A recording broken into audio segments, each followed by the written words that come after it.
Won't that inflation spread worldwide? Aren't we already seeing inflation all over the world? Well, I mean, I think that's a very good question because, you see, in America, they publish essentially core inflation, and core inflation understates the true cost of living increases.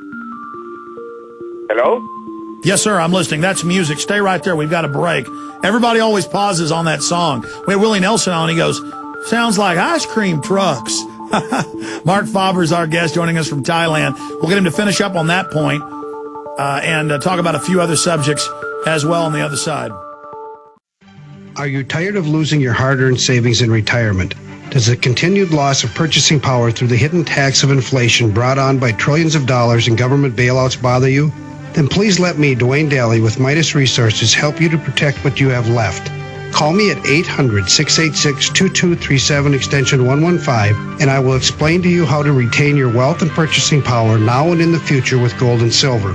Gold and silver have been a form of currency for 6,000 years compared to our present fiat currency, which has only been in existence for 38 years and failing fast. Call me, Dwayne Daly, at 800-686-2237 extension 115 to start your protection of wealth today.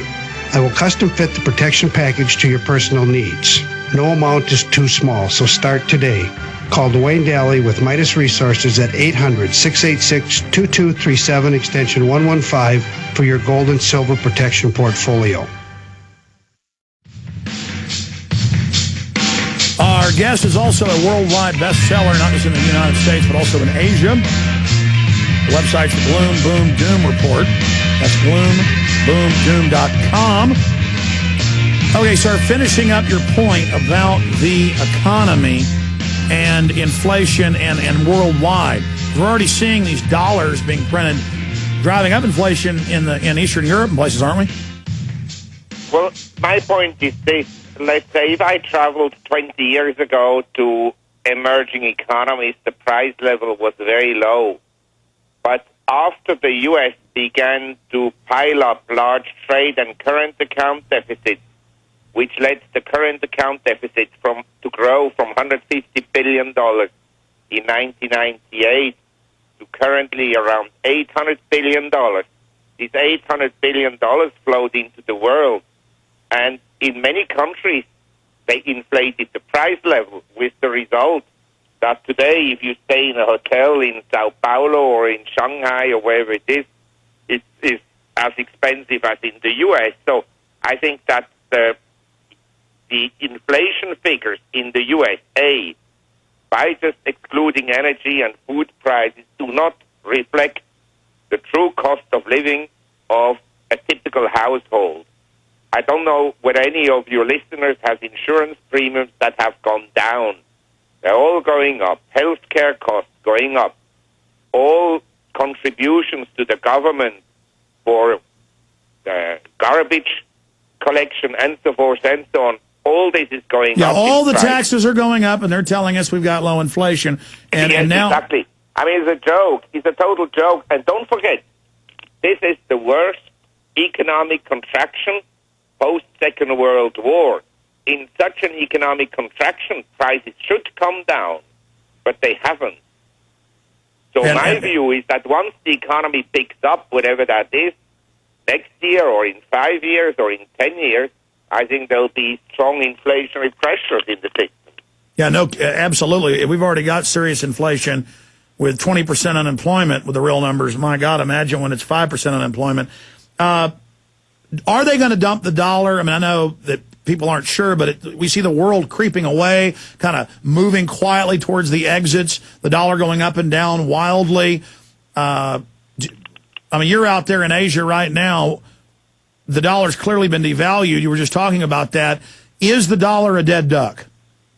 Yeah, I think so in the long run. But you understand, the long run could be 10 years or even more, and in between you can have strong rallies.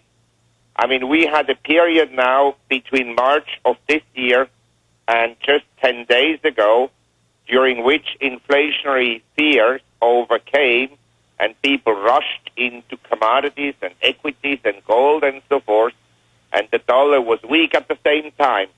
Now maybe you have a month or 2 or 3 months where the dollar could rebound somewhat, where bond prices could rebound somewhat, in other words, where interest rates would decline somewhat, and then you have again more deflationary fears.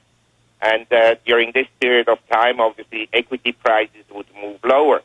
But I think in the long run, with Mr. Bernanke at the Fed and with the economic policies of the U.S., that are, in my opinion, misguided, because the economic policies of the U.S. target consumption when they should target capital formation. In other words, capital investment in the form of infrastructure, in the form of capacity expansion, in new industries, capital investment, education, and research and development.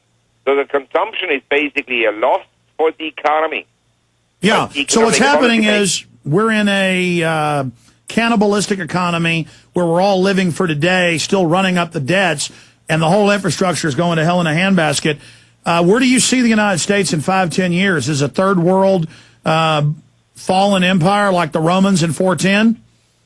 You see, I was just a couple of days in Sao Paulo in Brazil, and I travel extensively.